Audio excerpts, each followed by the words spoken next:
भारत सरकार ने अरुणाचल प्रदेश के आधिकारिक सर्वे ऑफ इंडिया नक्शे को अपडेट कर दिया है। इसमें चीन की सीमा से जुड़े रणनीतिक रूप से महत्वपूर्ण पास, झीलें, बस्तियां और एक युद्ध स्मारक शामिल है। कुल 27 स्थानों को मानक भारतीय नामों के साथ औपचारिक रूप से चिन्हित किया गया है।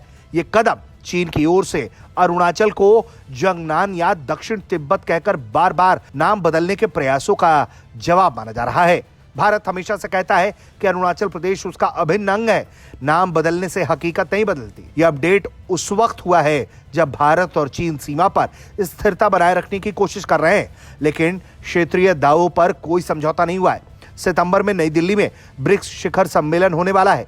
चीनी राष्ट्रपति शी जिनपिंग के भारत आने की संभावना है, इसलिए इस कदम को बहुत अहम कूटनीतिक महत्व के साथ देखा जा रहा है। विवादित सीमा पर जगहों के नाम और पहचान किसी देश के आधिकारिक स्थिति को मजबूत करते हैं। ये सिर्फ भौगोलिक दस्तावेज नहीं, बल्कि प्रशासनिक और क्षेत्रीय दावे का बयान है। चीन ने 2017, 2021, 2023 में अरुणाचल के कई स्थानों के चीनी नाम जारी किए। भारत ने हर बार इन दावों को खारिज किया, लेकिन अब भारत ने भी इन इलाकों को चिन्हित करके अपना नाम देकर चीन के तमाम प्रोपोगेंडा को काउंटर करने का काम किया है। भारत सीमा प्रबंधन पर बातचीत एक तरफ जहां जारी रखे हुए है, वहीं चीन के क्षेत्रीय दावों पर वो कोई नरमी नहीं बरत रहा। सरकार ने 4 पहाड़ी दर्रे इनमें शामिल किए हैं, जिसमें दजोला, रिजला, पुकुरला और थंगला है। थंगला खास तौर पर महत्वपूर्ण है क्योंकि 1962 के भारत चीन के शुरुआती चरण में यही लड़ाई हुई थी। एक झील सांबो सरोवर को भारत नाम के साथ चिन्हित किया गया है। बाकी 21 स्थानों में लांगूज, माजा, बीसा, बड़ा कुंदन, छोटा कुंदन, धनबारी, प्रीतनगर, बुद्ध मंदिर, जयरामपुर, तेरित नगर, रामनगर, जसवंतगढ़, सागर, पद्मा, ज्योतिनगर, बैसाखी, छोटा रोपकू, बड़ा रोपकू, शिवाजी नगर, सुनुपुरा और कामलांग नगर शामिल है। इसके अलावा शेरे थापा मेमोरियल को भी जोड़ा गया है, जो 1962 में युद्ध में हवलदार शेरे थापा की वीरता की याद दिलाता है। ये स्थान पहले सैन्य नक्शों पर थे, अब आधिकारिक राजनीतिक नक्शों पर आ गए हैं। लांगजू वास्तविक नियंत्रण रेखा यानी कि एलएसी पर है। 1959 में भारत चीन के शुरुआती टकरावों में से एक वाला ये जगह था।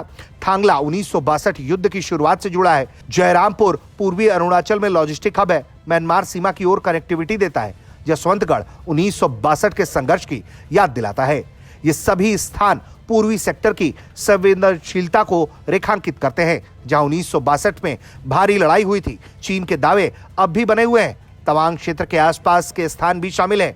यह अपडेट भारत की प्रशासनिक उपस्थिति और ऐतिहासिक स्मृति को मजबूत करता है। ऐसे में जब सितंबर में 12 से 13 तारीख को नई दिल्ली में ब्रिक्स शिखर सम्मेलन है और शी जिनपिंग के आने की खबर है, तो 2019 के बाद यह उनकी पहली भारत यात्रा हो सकती है।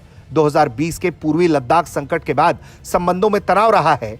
उसके बावजूद चीन जहां एक तरफ दोस्ती की बात करता है, तो दूसरी तरफ बार बार वो इस तरह से अरुणाचल प्रदेश के कई जगहों की नाम बदलने की कोशिश करता है। ऐसे में भारत ने भी चीन के तमाम इन दावपेच को काउंटर किया है।